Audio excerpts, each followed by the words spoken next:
And so begins the fighting festival for Fairy Tale number 2. Unfortunately, not Electric Boogaloo or any fun titles, but it is, pretty much bringing us back to that good nostalgic feeling. I've really liked that about 100 Years Quest. There's been a lot of nice callbacks. That's one of the things I think that I know Ueda and Mishima both work on it. Mishima obviously is the head guy on it, but he admins it, and Ueda still does his own portion of it. But I imagine, as a fan from him, he would want to, do these good callbacks. We've gotten a good couple things so far, and we're getting that again now. We're getting Fighting Festival Round 2 over, a much different setting. Though I really like Natsu's having a similar kind of like view in all this. Whereas prior, he thought it was all fun and games, where now he's finding the fun out of it while, just coming out of a serious situation. And I like that because him versus, again, like, I'm always gonna have to use, like, the contrast between Natsu, Haru, and Shiki because, Kirishima main characters. It's very interesting to see his takes on them. Haru was much more of, like, fighting his friends. Like, he would fight them, but he wouldn't take it, like, intensely. It would just be mostly for sparring. And Shiki doesn't like to find his friends, but he's willing to. He doesn't enjoy it. Like, we saw with him where he was very against it at first. Natsu is 100% fine with fighting his friends. He's been doing it us all his life. He just loves clashing and throwing punches. Because we know, generally, he loves fighting, but we find out, like, information of how he sees it all back at the start of the Alvarez arc, that he likes fighting because, he likes, just the heat of the battle, clashing fists and attacks, and just seeing who comes out on top is the bigger badass. He looks at more of the sport of things. Though obviously he does take certain fights seriously when he knows the stakes, and he's only willing to kill when he thinks it's really necessary. But here, after where he was with the Mercephobia like encounter, and he had this whole like situation where he had to kill somebody he didn't want to, who was trying to better himself, but he knew he was going to have to for the sake of keeping people alive. And even after that, when they're able to save him and save his friends from dying, or anybody in at least from what we saw, I imagine if anyone died in Elmia, there would have been an emphasis on it. So let's just go with that. But even when you leave an arc like that, where it's like, well, nobody died. What was this? What happened from it?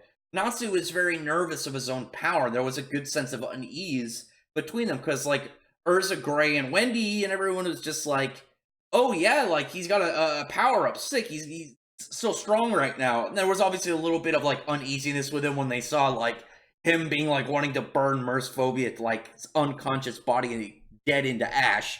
But Lucy was very shaken up by it. Again, there's some theories there for like her connection with him because she was like afraid of his fire. She talked about that was the first time she had ever been in fear seeing Natsu's flames. And Natsu was very just uneasy about it. He was very like indifferent about the fact that he couldn't remember it. He wasn't in control. And I talked about that in both the chapters that came out, but also in some discussion videos. He kind of wavered between what I would call his Ethereus form, a lot of similarities between his Ethereus form and his Dragon Force, obviously why I'm calling it Ethereus Dragon Force.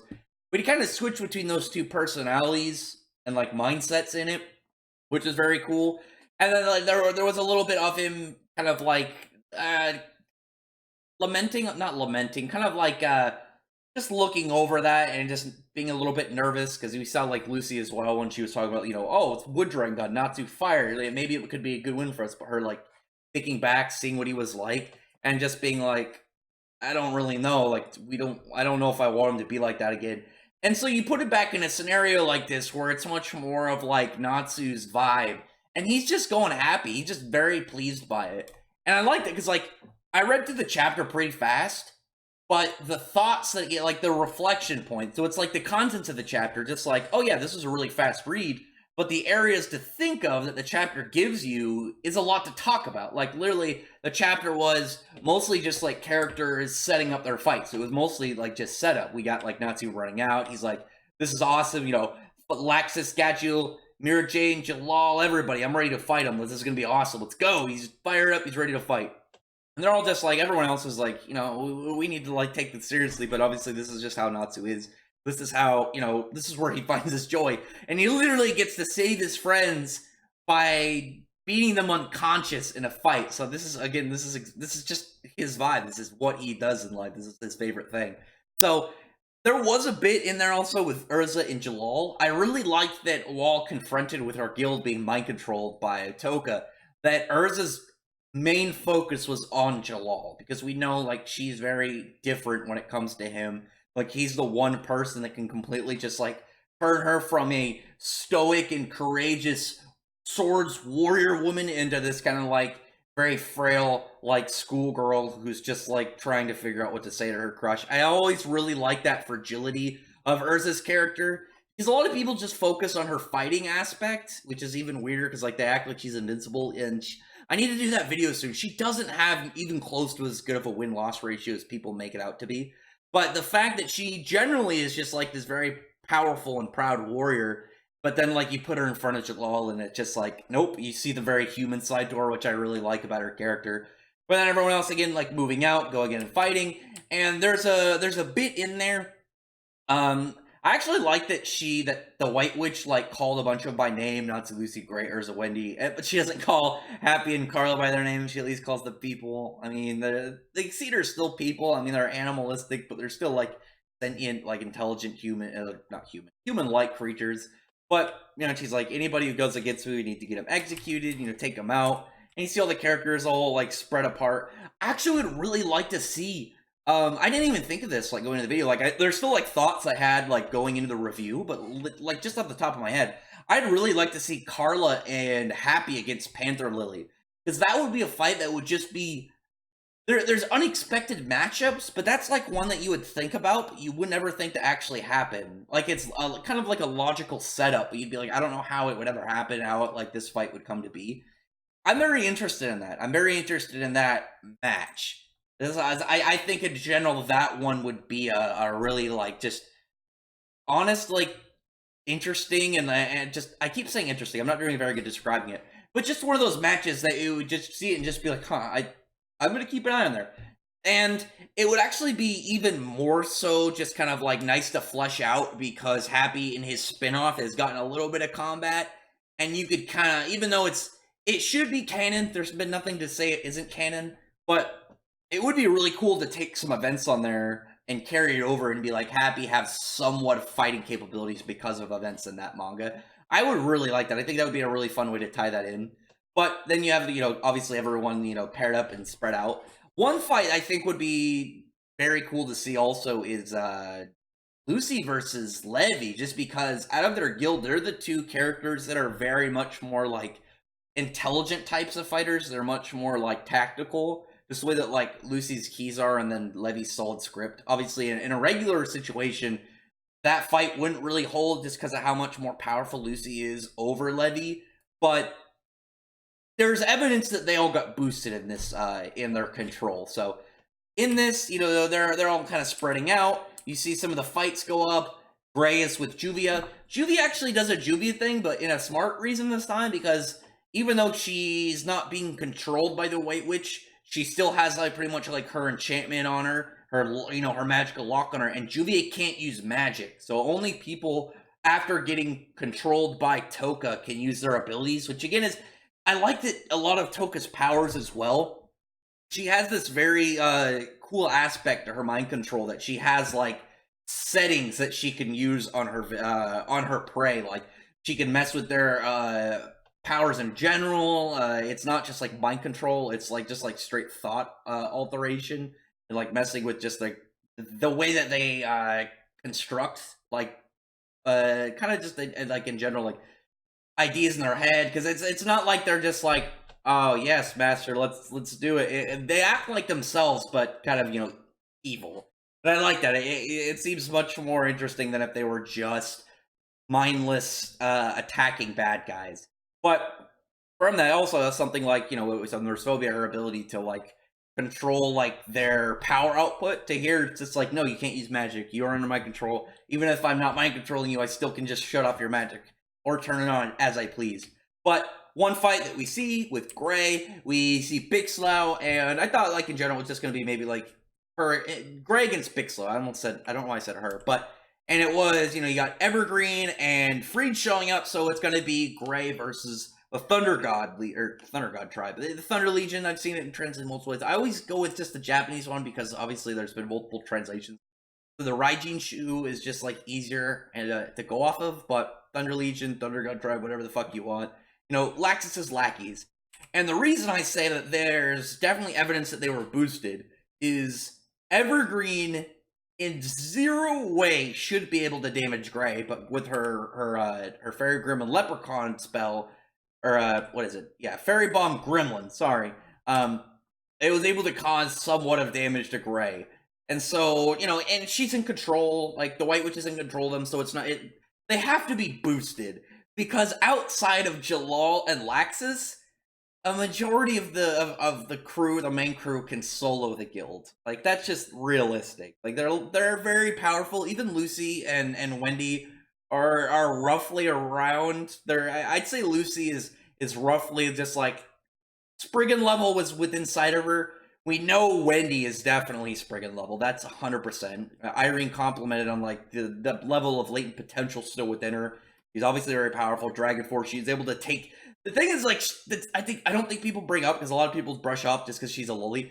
She was able to take hits from Ravines of Time, like boosted Acnologia, and not die.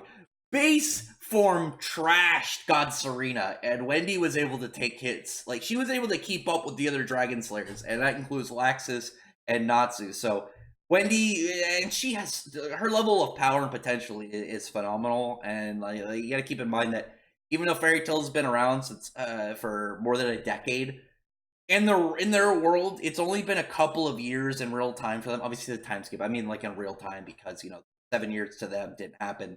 Wendy, in reality, I think just like she's around. She should be around like 15, maybe 16, because we've had at least she started out 12. There's been some like loose like couple months time passes. There's 2 confirmed year passes and whatnot, but still very young and still very powerful. So hers is interesting because it's not shown. So let me get to that in a minute. So obviously Grave versus Thunder Legion, Raijichi, whatever.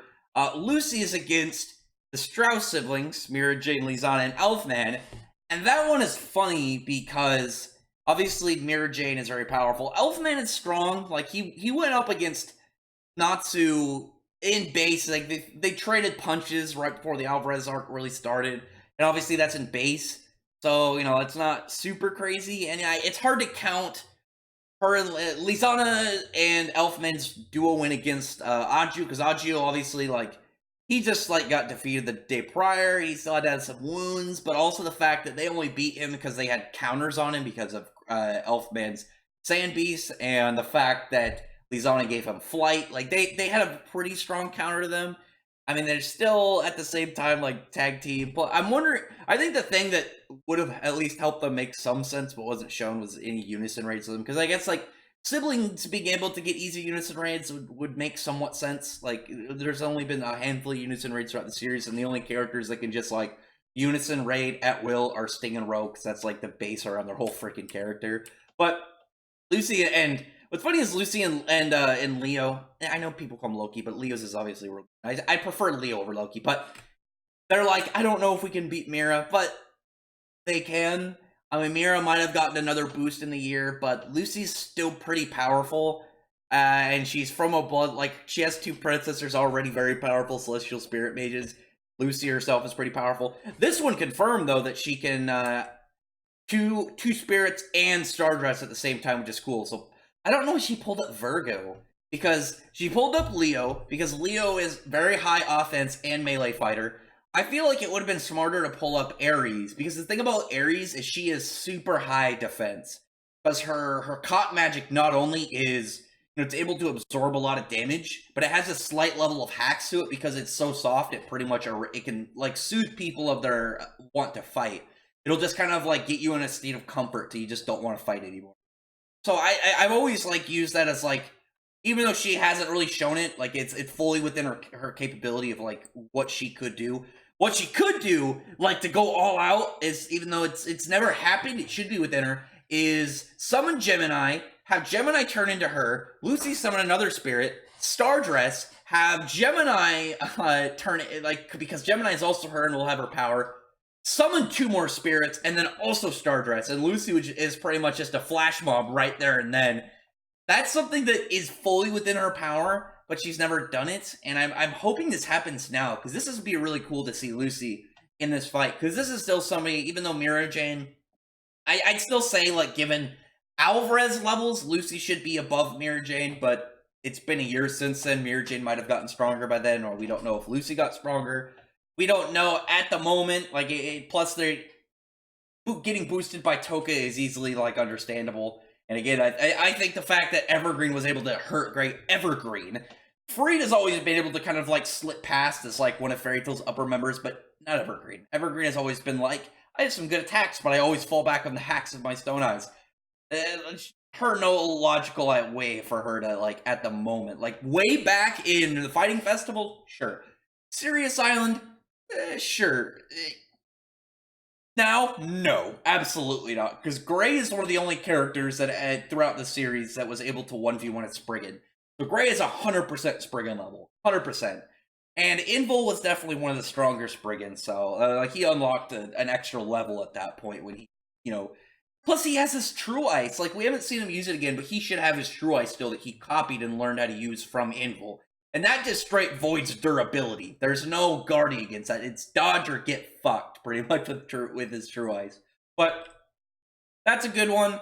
And with Gray's, it's kind of like, cool, a rematch plus. With Lucy's, it's like, cool, she's going to go against some characters like I didn't think she'd ever fight. But it's cool to see them because she obviously had some admiration for Mira Jane since the start of the series. She looked up to her because she was a famous model, and then we found out how powerful she was and all this. And Mira Jane is, even though she's like, Mira Jane is a weird case because she's like a pretty popular character amongst fans, but she hasn't done a whole lot in the series, and she got stronger before the Alvarez with, like, her Mira Jane's, because she's got her C-Tree that is canon, even though, or not C-Tree, Halphus that is canon from the Starry Sky arc, and she's got Halphus, which she showed those back, but Grand Magic Games around the time, well, Starry Sky for Halphus, but then she showed that she absorbed spirits from Tartarus. She pulled in, she pulled in Allegria, and she got hacks from Sayla, being able to do her Stardress Sayla, and her Stardress Takeover, and I assume that includes her Ethereus form. I assume, I feel like Hiromashima should just do it, because that is a waste to drop that form, because I think Sayla had probably one of the coolest Ethereus forms. I just love those cool, like, she got, like, the dark skin, the elongated tattoos. I like the weird, like, letters in her magic, the weird, like, cursed letters and whatnot of her macro, but also, like, her blade legs, which is cool. But that fight, I think, is cool just because it's, like, it's always one of those, like, what ifs, like, her versus Mira Jane, but, like, it's also a plus because Lizana and Elfman are there. And I think it'll be also nice to see Lizana and Elfman do a little bit.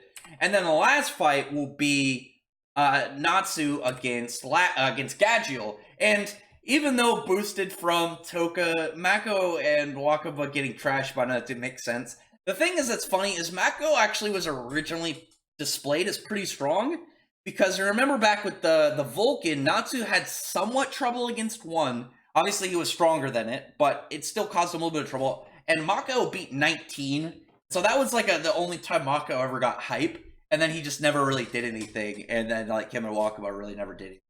But him losing to Natsu, both of them losing Natsu wasn't like disgraceful. Natsu is one of the strongest members in Fairy Tail in base, and then he's the strongest with Dragon Force. So it's not like you're like, damn, I can't believe I lost him. It's like, yeah, makes sense. And then he just like karate chops Romeo down. But then Gagiel comes in. This is gonna be a cool fight because Gagiel should be boosted by Toka, obviously. But we know that Gagiel, like in Alvarez, acknowledged that he's always falling behind the other Dragon Slayers, which is always very apparent in the series. And it wouldn't, out of all the characters, him getting like, I need to do a big training of my own and go out and get boost again, that would make sense. And he also, I feel like after Artificial Dragon Force, the acknowledgement of his character, him going out and learning how to use Dragon Force should have happened, especially when literally, like, every other character can just, like, drop Dragon Force. And I know Lactus and Cobra, 2nd gen Dragon Force isn't very good, just like at least the Lacrima cheated version. Sting and Rogue probably can use a much better version now. They had Dragon Force in their fight with Larcade, but there's no evidence that that's legit Dragon Force, or if it was because of the Unison Raid boost, you know, because you can get Dragon Force from exceeding your power to a certain level and getting it artificially. And they have the Dragon Force, they can both use Dragon Force already, but their Dragon Force is based off the Lacrima, and similar again, like, theirs isn't that big. Like, look at their Dragon Force from the Grand Magic Games, as well as when Cobra used it in his fight with Natsu, because obviously that is Dragon Force, don't argue with me about it. He became dragon-like arms, that's literally all Dragon Force is, it's just a temporary further stage in becoming a dragon. That's why they, you know, you get more scales, get more dragon attributes to them. And Laxus, you know, I don't think Laxus hasn't used it, I think, since Fighting Festival originally. That would be a nice time to see it again, since Fighting Festival 2. But this is also, like, just going to be a really good time for Gadget. Like, this could be a good time for him to get some spotlighted, to shine as a character. I'm really stoked to see that aspect of him. Also, has anyone noticed, like, he just looks like he has way more hair than he used to. Like, it just looks like his hair grew, like, 50% more. But that's just going to be hopefully good for Gadget, because, like, with Gray beating the Raijin Shu, it's like, yeah, that'd be fine. Like, I don't expect an intense battle from them. I'm hoping to get, like, a chapter. Same thing with, like, Lucy's fight. Gadget and Natsu deserves at least 2 chapters, because not only is it the main character, not only is it the first rival of the main character, but it was the first, like, fight in Fairy Tail I would call, like, a staple battle of the series. Natsu versus Gadget was, like, the first, like, first fight that you would, like, if you were like, man, you should get into Fairy Tail, you'd show them that fight, because it's not so early that it would be a big spoiler, but it's an awesome fight, and it was the first time we saw 2 Dragon Slayers fight. And now they're getting a rematch, and Gadget, who's this dude who's always fallen far behind, this would be a good time to see, like, what he's been doing for the last year. Like, he could pull out all these different moves. Maybe, like, he does something crazy, like he's like, oh, I wanted to catch up to you guys, so I cheated a little. And then he's like, he's also, like, maybe he learned, like, God Slayer as well, and Demon. Could you imagine if Gadget, the reason, like, his strategy to kind of, like, cheat a power-up is he's just like, fuck it, and he goes out and he's like, I know God Slayers exist, and I know Demon Slayers exist, and I'm a Dragon Slayer. And he just learns God Slaying and Demon Slaying, and there's, like, an iron... Just having the thing, Iron Demon God Slayer, could you just, like, soak that in? And the only character I feel like could really deserve it if you gave somebody, like, that seems OP as fuck, like, thing on them, without it seeming excessive, is Gadget, just because, again, he's always been that guy to kind of fall behind. Which, again, I'm hoping so. I'm hoping so. At least Dragon Force. Dragon Force, I feel like, is a must for him. So their fight, I think, will be pretty sick. And I've got high hopes for that. And the last one, I'm just going to put it out there. I'm not going to go into as much detail on it, because I talked about it a little bit, their potential already, is Wendy. You don't see Wendy's fight in this chapter. You don't see who Wendy's stacked up against. Urza's obvious. Urza's going to fight Jalal. It wouldn't make sense for Urza to fight anybody else. And who are the last remaining people in the guild? You have kind of like fodder people, and you have Jalal and Laxus. Jalal is going to go to Urza. That's there's no reason why Urza would fight anybody else. There's no other, like, heavyweight battle for her. I think, and I'm going to call this now, I think Wendy's going to fight Laxus. And I know people are going to be like, Jesus Christ, why would Wendy fight somebody like Laxus? Keep in mind, Wendy has absurd levels of hidden talent. She's the fastest growing character in the series, and like, she, from all the way up to before she kind of, like, joined up with the crew in the Oracion Sace arc, she had never really fought. She only had 1 offensive spell. She was just enchantments. And then, like, the first real fight she gets into is against the with Faust against the Dorna Anim. Or is it Dorma Anim? God damn it, I'm gonna get so annoyed if I'm mispronouncing that name. The Dragonite from the Edelus arc, and like, every fight after that that Wendy got was, like, either in a big battle or hers was intense. Like, even looking at her versus Shelly was a really good fight. It was one of the best ones, I think, of the Grand Magic games. I think it was also one of the ones that was done actually really well in the anime. Not only that, like, she had, like, Hades fight. Her fight with Easel was great. I don't want to gush over, like, I always get, like, joked at, and, like, I get called, like, a lolicon because I'm a fan of Wendy, because I like her character, because she's The fact that she's a loli is not the reason I like her character. I like her character. She's just a great character. But I'm really hoping she fights Laxus, because that would be like the one that people would just be like, okay, I'm just gonna like wait patiently, but I'm nervous. And like, I would love to see, I don't expect Wendy to win. I would love just to see Wendy, like, just in that situation, I'd love to see Wendy stand her ground and just fight Laxus. That would be really cool. And that would be one to be like, if you wanted to bring one of them back, like, I'm just gonna put this out right now again before I end this, because I'm rambling on and I'm over 20 minutes. But imagine like Wendy against Laxus. She has a full-on fight. Wendy goes all out. She doesn't win, but she's able to push Laxus. Like, again, Wendy should be able to. She kept up with him in their fight with fucking Acnologia. But she pushes him, like, fully, and just, like, that moment, maybe she can also... Wendy also is, like, she could possibly disenchant, like, the effect on him. Maybe she does that in the fight. But maybe, like, just her level, like, she's able to kind of, like, shake Laxus free because of just, like, the level of intensity that she gives up. I'm hoping. I want to see that fight. Because otherwise, who else would she fight? She's not going to fight Jalal. She's not going to fight Makarov. I feel like it'd be Laxus. You have the most intimidating person on the other team. And even though Wendy's very powerful, she's the least intimidating because she's a loli. Please. And they're the exact opposites. You have a big buff Chad against a tiny little cute loli. That would be such a good fight. Plus, they're both Dragon Slayers, and it would just be such a sick fight. Dragon Slayer fights are always good. But anyway, tell me in the comment section below what you think. I gotta end this. I'm already 26 minutes. I'm ranting a little bit because I'm excited.